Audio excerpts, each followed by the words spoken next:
This is the Greg Bedard Patriots Podcast with Nick Cattles.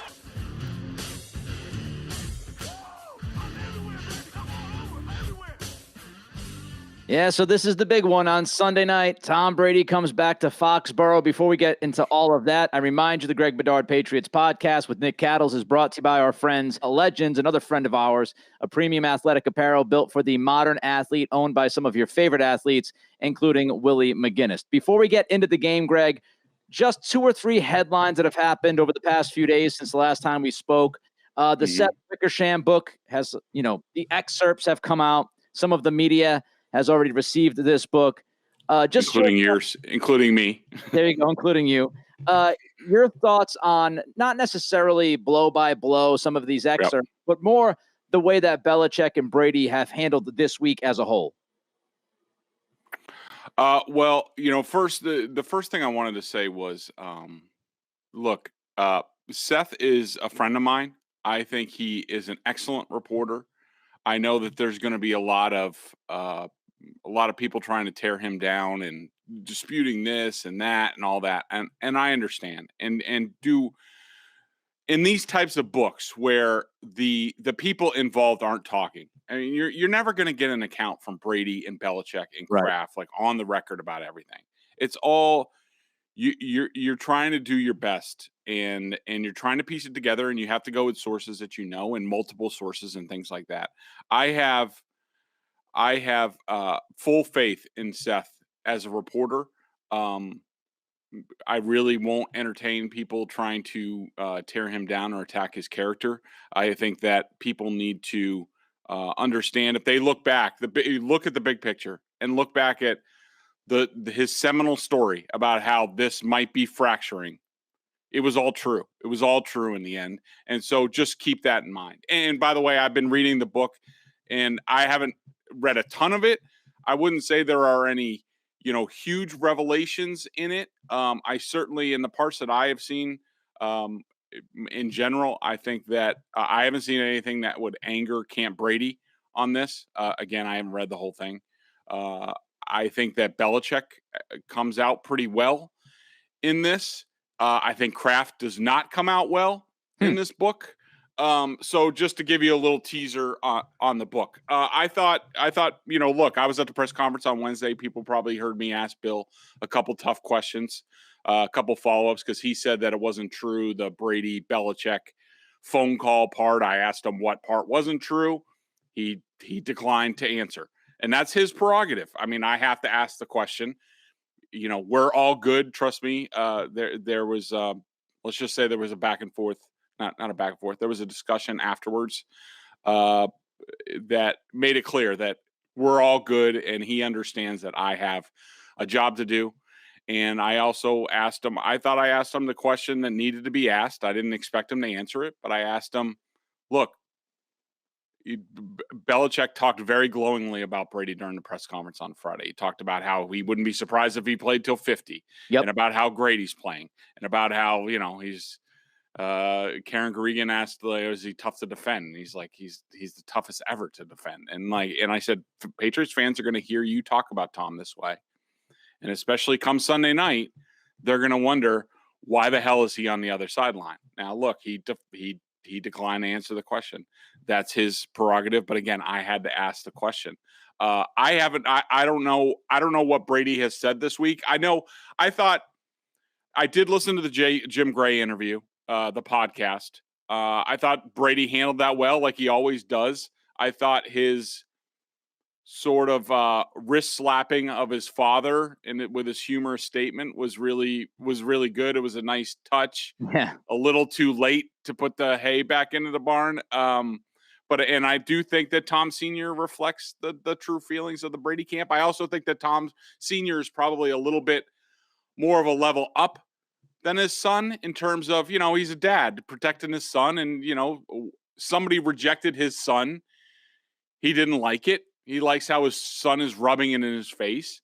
And so I don't think Tom is on the same level as his dad. But I think all involved, I will say, after my criticism last week about both sides, which still holds true, that they need to knock this crap off, because there are a lot of people in the middle, a lot of Patriots fans who are going to be really torn up come Sunday night, and they should respect that. And it's part of the conversation that I have a little bit later with a special guest.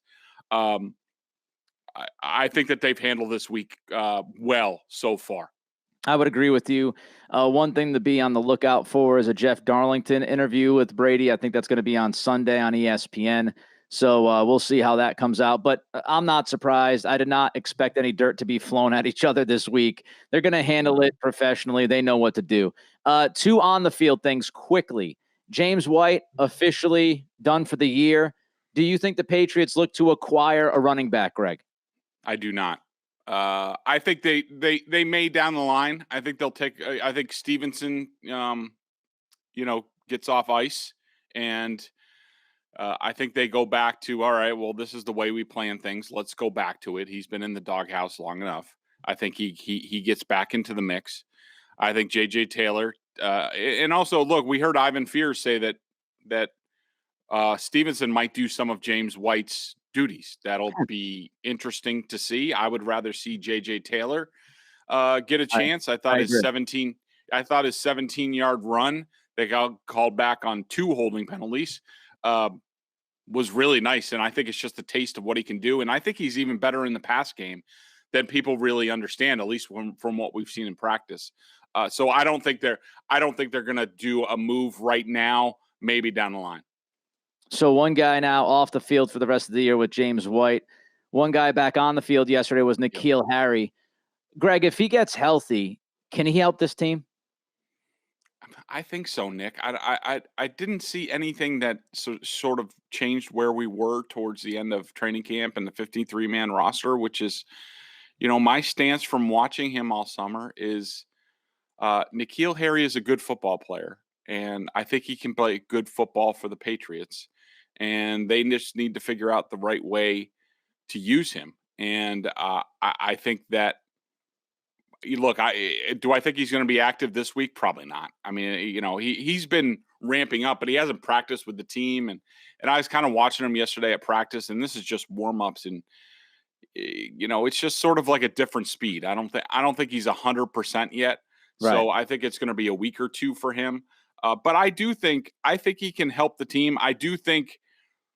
I think Nelson Aguilar is, how do I want to term this? I would say he's fighting it a little bit at this point. He's fighting, like, he's not, maybe that's not the right word. He's having a hard time finding his place in this offense and where he fits in everything. And maybe N'Keal taking some of his snaps can help that a little bit. I don't know. I certainly want to see more of Kendrick Bourne. I want to see more of Jacoby Myers. If they have to go 4 wide, N'Keal is better than Gunnar Olszewski, one would think. And so, I think he can help this team. All right, let's jump into this game now. Sunday night, Bucs-Patriots. Let's look at Tampa Bay. And really the question is going to be, how good are they, Greg? But let's start with the strengths. When you watch this team on the film, what jumps out at you? It's definitely the vertical passing game with Brady and all these weapons. And, I mean, he's got multiple tight ends. He's got multiple receivers. Brady is, I wouldn't say is on top of his game, but it's pretty damn good. And I think that you factor in their weapons and Brady's knowledge of this defense and the players. And, to me, it's trouble. I think the offensive line is good. I don't think it's great. I think they kind of got exposed a little bit against the Rams. Of course, Aaron Donald exposes a lot of people. I don't love Jensen, the center. I don't love Kappa, the right guard. I think those are the two weaknesses. By the way, get ready for a cheap shot from Jensen. He does it every single game. Oh yeah, he definitely does. I've never been a big fan of him. I was shocked that they won a Super Bowl with him, but that sort of happens when the Chiefs have no offensive line. Defensively, they don't. It's weird. They have a really good defensive line, but they don't rush the passer very well. It's like Todd Bowles knows that he needs to bring pressure to get sacks. I mean, I think they only have 3 sacks on the year. But they're really good against the run. Nick, and that's a problem for the Patriots in this game. I don't see many good matchups for the Patriots. I mean, I think, and we'll sort of talk about how we would play the Bucs. Their linebackers are ridiculous. They're so good. They're so fast. Sideline to sideline. Unbelievable. Yeah, and that sort of thwarts the Patriots screen game, and how the Patriots don't have the most athletic offensive line. Their weaknesses are the secondary is a weakness. Sherman's not going to play this week. He got signed. Dean, it looks like he's trending towards playing. He got hurt against the Rams, but it looks like he's trending to playing. Even if he does, they're still weak in the secondary. Yep. It's just the question of, can the Patriots get to the secondary and expose them? And so, and I think, their returner on special teams, I forget his name right now, but he's pretty good too. Is it Mickens? Yes. Yeah. So the strengths, as far as the strengths go, the vertical passing game, I will say this. If you want to try to be somewhat optimistic for the Patriots defense on Sunday night, the Patriots have actually done a pretty damn good job against deep passing this year. They're one of the better defenses against plays downfield. So if you want to try to find something that might be able to work for them, maybe they'll have some success against this vertical passing game, and then you wonder what's going on. Gronk is obviously banged up. I would expect him to play. But if he's not 100% and you can somewhat limit that vertical passing game, you might have a way to somewhat slow down this offense for at least a bit. The pass rush, I agree with you. They are great against the run. I think, on the inside, that they're kind of slower, right? Like Vita Vea and Sue, they're not as explosive. I mean, Vea is explosive for his size, but he's not going to explode and chase you down. So they are really kind of a fundamental run-stopping team in the middle of the line. And then you've got, JPP and others on the edges. Mm-hmm. So that'll be interesting. Let me ask you about Mac Jones. This is what people would say his first big start, right? He's been asked about Brady this week. He's been asked about how he's going to approach it. As far as the media stuff goes, this should not be a surprise. I think he's hit a home run. He knows how to answer these questions. He's been schooled very well from Saban to Belichick. But how do you think he responds to this big moment on Sunday, Greg? Yeah, it's a great question, Nick. And I would say it's the $1 million question in this matchup in terms of, could this game stay close for a long time, or is it going to be a blowout? Because we don't really know. Yeah, he played in big games at Alabama. Well, we understand that. And, national championship games. And, he also had a decided talent advantage. He does not in this game. I went back and I looked at some of the film. So his first career, and let's just give you a little background. Not only is this Mac Jones's first big start in the NFL, I mean, he faced like 3 quarterbacks that have never started a playoff game. They were like, 1 o'clock, 4 o'clock, like, B and C level NFL announcing crews. And all of a sudden, it's Tom Brady, the defending Super Bowl champion, Sunday Night Football. Like, it's like, he didn't exactly get training wheels. It would have been nice to have a Thursday night or a Monday night game before this. This is like, throwing the baby into the fire, so to speak. And so, I mean, it's just unbelievable how he's gone from one level to another so quickly. I went back and I watched his first career start at Alabama. Was a big game. It was the Iron Bowl against Auburn. We all know how big those are. It was 2019. Tua had gotten hurt. Mac had to make the start. It was around Thanksgiving. Mac played well overall. He did throw 2 pick sixes. There were times where he was really flustered by the pass rush. Again, this is a long time ago in his career. I'm just telling you what I saw. But I will say he kept bringing the team back. He threw 2 pick sixes, but he had 2 drives, I think, in the fourth quarter to take the lead. They were trailing late. He brought them back, including he had a 4th and 7 play where he scrambled for 18 yards, got him in position for a game-tying 30-yard field goal. The idiot kicker clanks it off the uprights. They lose. But I got to say, I mean, his first pick six was he just floated a ball to Jerry Jeudy that just it completely missed him. They picked him off. The second one, he got flustered. It was in the red zone. It was near the goal line. Rush was on him. He threw it behind the running back. It basically almost hit him in the back, went to the defender. They returned it 100 yards for a touchdown. And this is, a pretty partisan crowd. It was all going against him. He still battled back. That's the thing that really impressed me, Nick. He just kept coming back. A lot of guys would have went into a shell.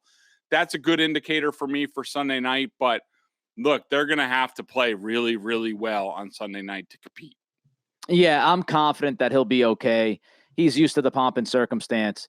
I'm not telling you that he's going to play spectacular. I think it depends on how the other guys play. Like, I think if the offensive line somewhat settles and guys catch the football, I think Mac will be okay. I think he knows how to handle these things. I think he has composure. I think he has poise. And even if he's rattled a little bit at the beginning, I think he'll settle down. I also believe that people are overlooking the Brady part of this. Brady's a very emotional guy. Yep. And early in this game, I would not be surprised if he comes out a little bit rattled, if some of his throws are high and inaccurate. Now, maybe that won't happen, but he's going to be jacked up. He and Belichick absolutely want to win this game. So I would not be surprised if Brady's emotions get the best of him through the first drive or two. We'll see if that happens. If you're the Patriots, Greg, how do you play this game? I'm playing them with like I would any other high-powered offense.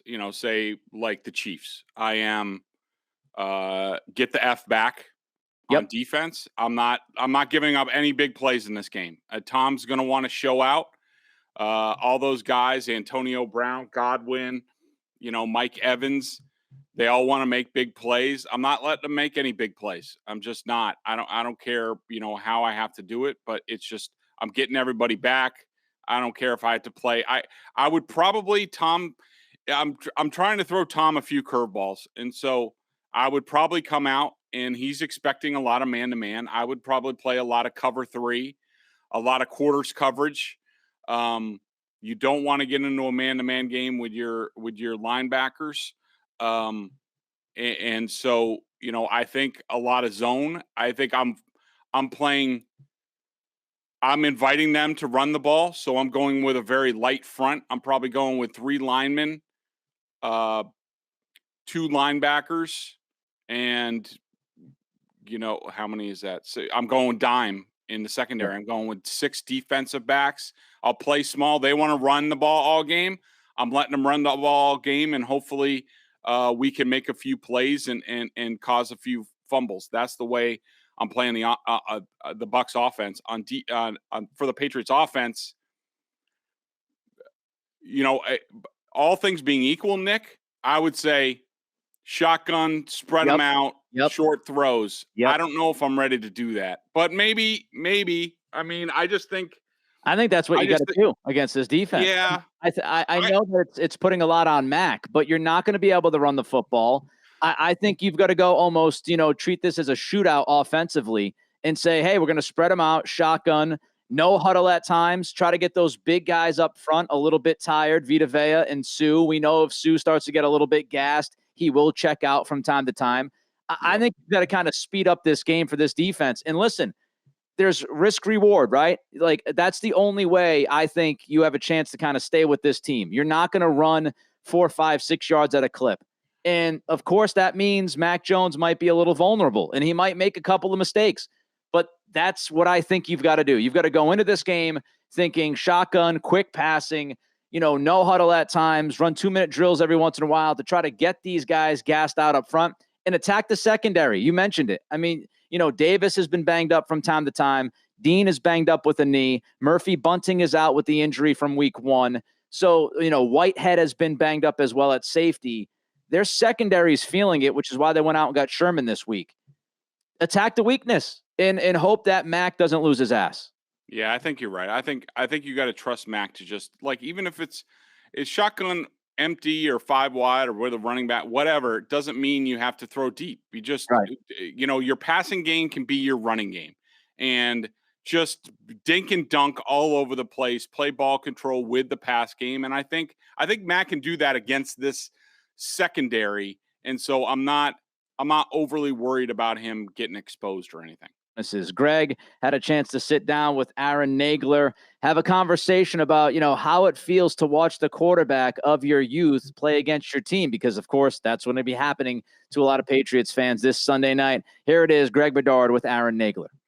I am pleased to bring in a guest, one that I have known for years, a friend of tears, Aaron Nagler, who is one of the founders and major talents over at CheeseheadTV.com. He did a stint in newspapers, which he immediately regretted and went back to his own site. Sounds familiar, since I sort of did the same thing.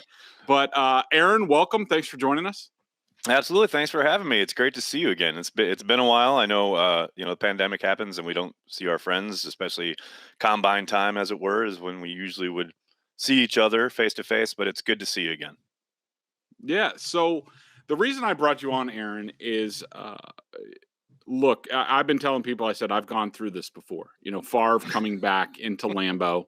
Everybody's building it up here. I understand that.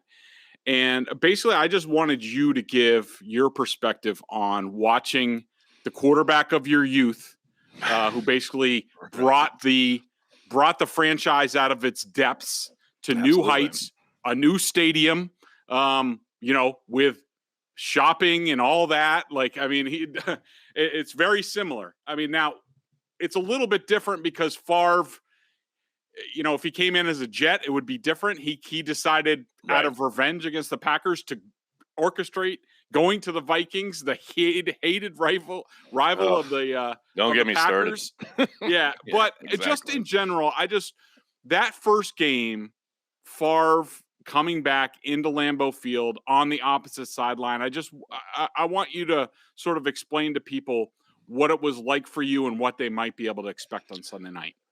Well, it was crazy. That first year in particular, both games, obviously because they played the Vikings twice, was such a surreal kind of experience. Seeing him in, we had gotten used to him in the Jets colors for the 1 year, but then you see him in the Vikings outfit and you're just like, what is going on? I distinctly remember being surprised at how loud and often he was booed in Lambeau. And I don't expect Tom Brady gets that kind of treatment on Sunday night. But, obviously the Vikings part of it plays into that. But it was emotional in a way I was not prepared for, probably. I remember I wrote a piece, the New York Times had just started their blog at the time. And I wrote a piece for the blog about, Favre will always be a Packer, but right now he's on the other side. And it's like your big brother, right? It's a guy you love. You had a lot of connection to, obviously is playing for somebody else now. You want to beat him for those, minutes that he's on the grass facing off against your team. You're hoping that one of your guys, one of your outside linebackers or a safety blitz gets him right and just knocks him in the dirt. That's what you're hoping for. But God, man, it was so emotional to see him playing well that first year, especially in Minnesota. Remember that that season was basically his best statistical season he'd ever had in the NFL. Very much thumbing his nose at the Packers. And I just remember feeling so conflicted about this guy. Like you say, he was the quarterback that really kind of brought the Packers out of the depths of hell, the NFL version of hell anyway, and really put them on the map, put them on his back, dragged him to a Super Bowl, and formed my fandom in a big way. And to see him have this success in another uniform, let alone a hated rival, it brought up a lot of emotions that I didn't expect. And I'm sure Patriots fans right now are sitting there thinking, he's playing for he won a Super Bowl, whatever. But the guy wanted out. He wanted out from your favorite team. And I think that's going to be the thing that's going to be weird for Patriots fans on Sunday night, watching him in Foxboro, in the place that he helped build. That's going to be a surreal experience, I would suspect.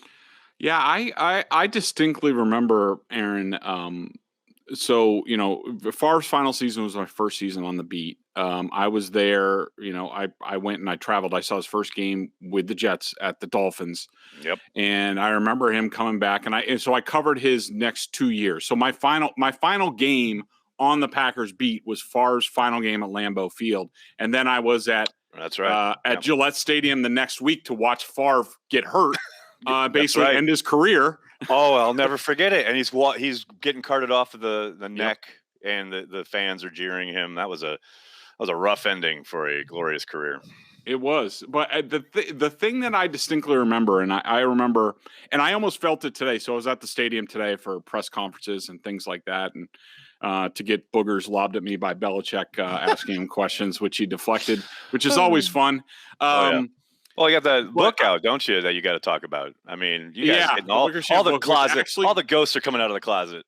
Exactly, which the book just arrived today, like about an hour ago, and I already started with the highlighter, and So the thing I distinctly remember from 2009 when he came in is I remember, first of all, the air around the stadium was completely different than any other big game I've ever been to. It was completely different. And I remember, I remember the thing that touched me the most or really jolted me was seeing Favre run out in a Vikings uniform onto Lambeau Field, just like in pregame, for him to do that out of that little tunnel out of the end zone. Right. I was just like, holy cow. And it stirred up things inside me. I think mostly because, and you know this, I had a strong relationship with Packers fans through, the Packers blog that we did at the JS. And I left a lot of the football stuff to the more experienced people on the beat. But I covered him for 1 year. I didn't have any relationship with Favre. I didn't really care either way. But seeing him come out in that uniform, I felt for you guys as fans, what must this be like for you guys to see this?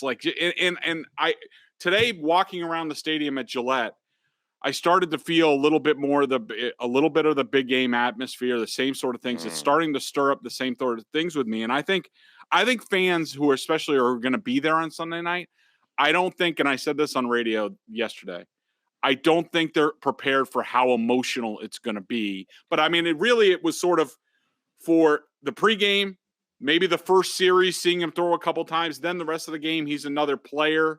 And then after the game, you're back to, but I don't know if you experienced that, but there's that aspect of once you get settled in a little bit, it's a football game, right? And everyone's there to enjoy the game, B, see who wins, etc. So you do kind of settle into the rhythm of the game at some point. But to your point, what was so bizarre about being there, and I remember going back and watching the television copy after I got home and thinking how so little of this got captured in the building. I'll never forget what you're talking about as far as his first appearance running out of the tunnel and the camaraderie he had with his teammates is what kind of blew my mind. It was like, of course it happens. Of course. Yes, of course. You go to a new team. Yes, you ingratiate yourself with your teammates. And we've seen plenty of evidence of that with Tom down in Tampa. Hell, just today with the news about bringing in Richard Sherman, he's reaching out and getting guys to come play with him. And he's, formed his little unit there, right? But as a Patriots fan, it's just going to be bizarre to sit there and watch him on the opposing sideline having those moments with guys who aren't on your team. It's just, it's hard to describe, but I'll never forget Favre having those kind of great, fun times with Jared Allen of all people. Wait, what?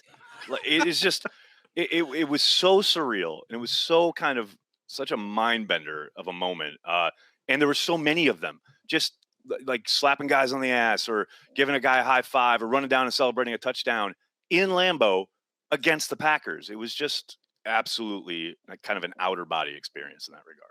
I sent you the Adele promo for Sunday Night Football. What'd you think of it? So good. Bring back any memories? So good. I mean, it captures the feeling. That's for damn sure. It's a pretty great encapsulation of this idea of getting out and then kind of welcoming not welcoming, but getting a hello from someone, that you knew intimately. I think that pretty much nailed it. Hit it on the head emotionally. No question about it. Let me ask you this. So I think one of the first things, and I actually asked Bill Belichick this at his press conference today. I asked him, I said, you're talking about, that Tom could play until he's 50 and about how great he's playing. I said, there's going to be a lot of Patriots fans who are asking themselves, especially on Sunday night, why isn't Tom still doing that for us? And of course he deflected the question, but I'm sure during that game you were probably asking that question. And if I went back on Cheesehead TV with your blog or something like that, it's probably like 50 times someplace. I will say, we were always very, Corey and I, like we had some other writers who were very much against the sentiment, but we were very much in the camp of it was time to move on. Yeah, I mean, you're a team. You're a Packers. I'm a team fan. guy. I'm a Packers guy. You are. I think the difference here is that Brett had waffled so much, right, publicly. Now, Tom, whatever was going on behind the scenes, maybe that will come out in time. This book today, I think maybe a narrative will form, but Favre very publicly waffled about retirement summer after summer. So the Packers drafted Aaron Rodgers, and we maybe not were ready as a fan base because there were certainly the bring back Brett.coms of the world, and they certain sections of the fan base didn't want it.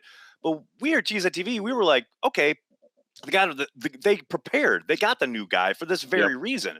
With the Patriots, it's like you thought Garoppolo was going to be that guy. They traded him away. They won a couple more Super Bowls. But after that, there's clearly no succession plan, right? So I think it's a very valid question for Patriots fans to ask, especially when they watch him go lead a team to the Super Bowl and now presumably come in on Sunday night and probably play pretty damn well at a pretty damn high level. I would not begrudge a single Patriots fan for sitting there thinking, wait, why is he in another uniform? Why did that happen? It makes perfect sense. Well, I mean, I'm sure you had, even though you were team over Brett, I'm sure you, in that initial game, you're just like, wait, what? Like, why is this happening? Why did this happen? Well, it just sucked that when he was did you so stop? good, I just wonder. right? I just wonder when you stopped asking those questions. Like for Patriots fans, right. I mean, you got the Super Bowl title in 2010 with Rodgers, so that was probably it. But I'm sure there was some, look, I covered that team. Like, let's see, 2008, they were terrible. They were 6-10 through halfway of the next year. That loss in Tampa. Everybody wanted to fire everybody. That was a big moment. Big moment in Rodgers' career, no doubt. And then it all turned on that. They went on a run, made the playoffs the end that year. Then it rolls into the Super Bowl. But how long does it take to sort of for it to be normal again? That that guy's not your quarterback anymore. It's hard when he's still playing, right? I mean, that was the thing. The fact that Favre was still playing at a very high level, that was tough. I mean, we still were beating off Brett truthers as recently as, not even going to lie, like 3-4 years ago. And that was well after Favre was done. It's like there are people that just can't let it go. And I understand that. For me personally, that first year with Aaron starting, it was rough, but you saw the talent. That was the thing. Yeah. It's like, as long as you've got hope for the future, that's what the NFL excels at, right? That's why the draft is so popular, selling hope. And I think the Packers did a great job of positioning themselves that year in particular, where Aaron had sat for 3 years. It was very clear they had the talent at quarterback that they needed. It was just a question of getting the team around him, getting him to mature and develop. With the Patriots, man, I don't know. That's a tough one because you look at, I know they've got a very talented young quarterback now, but how long is that going to take to round him into shape? And is he the guy? You don't even know yet, So that'll be a process. I would say it's going to take a number of years. That would be my guess anyway. Obviously, every fan is different, but I would guess especially as long as Tom is playing and playing at the level he's playing at, it's going to haunt you for a while, no doubt. All right. Well, Aaron, thanks for checking in. I really appreciate it. It's good talking to you again. I miss talking to you and Corey over there at Cheesehead TV, which I've always respected all the way around. And I always want to use your catchphrase. A lot of ball game left. A lot of ball game left. I keep saying a lot of season left. That sort of thing. But you have to, right? Oh, but I will say before I leave, I want to say, like, and props to you, shout out to you. When you were on the beat, I'll never forget the year they won the Super Bowl when they had those pretty brutal back-to-back losses. Rodgers goes down at halftime of that Detroit game where they literally don't score in the first half with Aaron. And then he goes down with the concussion, blah, blah, blah. And I'll never forget that next morning, the whole internet, in regards to the Packers, wanted Mike McCarthy fired and burn the place down, blah, blah, blah. And you wrote on the JS site, you were like, I know it's frustrating, but you got to let the season play out. And lo and behold, they went, made the playoffs as a wild card and won the Super Bowl. So I'll never forget that, because it really did. Because I remember thinking like, oh God, that was horrible. Like, and I was always one of those fans who was like, all right, it's not as bad as it looks, but man, it looked bad, you know? And I'll never forget reading that morning. And you were like, it's just straight up point blank. Like, I know it's tough and I know it hurts and I know it looked awful. But you got to let it play out. And you were right. So I always respected that, and I always appreciated it. I appreciate that. And now there's an extra game, so we don't know how that's going to There's so much longer to go. Exactly. Thanks, buddy. All the best to you and the girls, and also, you know, Corey and Cheesehead TV. I'm always checking in on what you guys are doing. So absolutely. Thanks a lot, man. Hey, have a good one. You too. Great to see you, buddy. All right, a great conversation between Greg and Aaron. Aaron really, you know, making sure that everybody is ready for those emotions they're going to feel on Sunday night. Brady, Belichick, it's going to be very weird with those guys across the field from each other.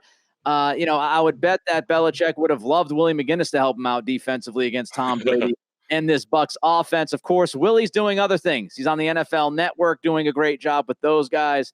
And he's also part of this Legends apparel. Yes, premium athletic apparel built for the modern athlete. Greg, tell the people, the fine people listening to this podcast, all about Legends. Pats fans, when I say the name Willie McGinnis, what word comes to mind? Defense, champion. What about legend? Well, add to that list entrepreneur, because number 55 is one of several athletes who are investors and owners in the athletic apparel brand Legends. That's right. Willie, along with guys like Steve Nash, Baker Mayfield, Matt Barnes, former Celtic Marcus Morris, and even entertainment icon Quavo, are just a few of the names building Legends into the hottest apparel brand in the market. Visit legends.com today to shop the trends in athletic apparel, the latest trends in athletic apparel, from shorts, tees, hoodies, more. Save 20% when you use our Pats code PATS20, P-A-T-S 20. That's legends.com, promo code PATS20. Offer ends October 10th. You got to hurry. This stuff is premium athletic apparel. I'm Nick, I'm excited. I know in Virginia it probably hasn't cooled off. We're just starting to get fall weather this weekend. We're going apple picking with the family on Saturday, a little respite. I'm going to be wearing my Legends hoodie, looking fly, looking nice. My kids are going to be like, damn, Dad, even you, Legends makes you look cool. I mean, look, they ain't wrong, Nick. They're not wrong. Stuff's good. I really like the hoodie, the workout shirt, the shorts. I love working out in those. They're great. It's streetwear inspired design for style and comfort you want to wear all day. Go to legends.com, use our code PATS20, legends.com, promo code PATS20. Offer ends October 10th. Yeah, great stuff. You got a week and a half. Take advantage of that offer. All right, Bucs favored by 7.5. How do you feel? I think I like the Patriots being a little bit focused and keeping this close for a while, but I think what nobody's really talking about, and one thing we always talked about with the Patriots, and when they were in one of these tough matchups, you were like, well, Tom Brady's the ultimate competitor. Tom Brady, you just cannot count Tom Brady out. I think Tom Brady is super motivated. I think his teammates, who have been unfocused to this point in the season, which is normal for a repeat or a defending Super Bowl champion, I think they are going to be dialed in because they know what this week means to Tom. They know what it means to Gronk. AB probably wants a little bit of revenge too for how whatever with that ended. Guy. AB he could shove it up his ass. AB revenge. the one game Patriot, the one hit wonder. I just think at some point the Bucs are just going to be too good and they're going to win. And I think they're going to win by about 2 to 3 scores. I just think Brady's going to be out for blood. And we all knew when he was here and Tom had the eye of the tiger, you were like, oh crap. Well, the Patriots are the oh crap team on Sundays. So I like the Bucs taking the points. Yeah, lay the points. Let's jump to the BostonSportsJournal.com member question of the day. $39.99 on their annual plan. Not only do you get top-notch analysis of all the Boston pro sports, but if you're a Patriots junkie, which you are, then a membership at BSJ gives you access to a ton of video analysis Bedard does on the coach's film and direct access to him in weekly chats. Greg, did you find a question for us today? I did. J Tull 36 said, we initially estimated the Patriots could reach 10, 11 wins. After 3 games in which there was little to no progress or improvement, would you say that their win total might be 7 to 8? I'm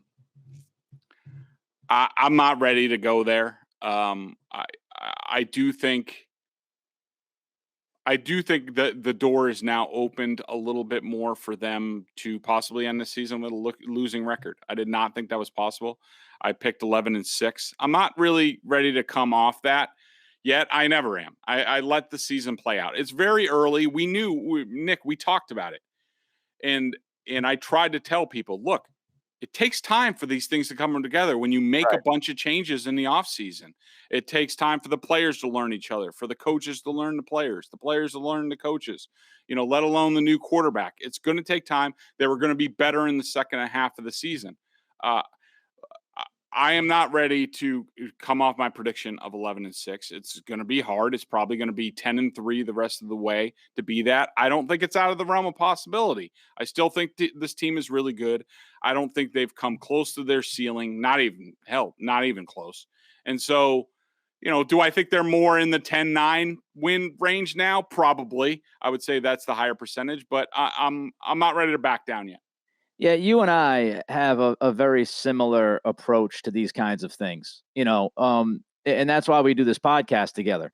We don't go from one extreme to another extreme. We try to, stay the course and understand the big picture.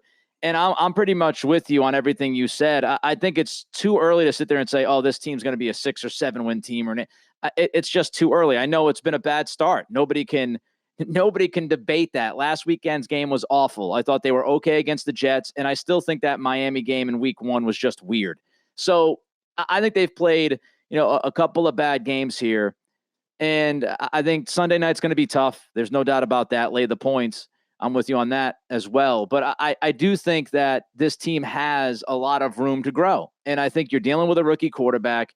You're dealing with a lot of new pieces. They will get sorted out. The question is, how long will it take for them to get sorted out? Their offensive line, I have to believe, will eventually play better because they're too talented up front. Their run game, I think, will follow that as the O-line gets better.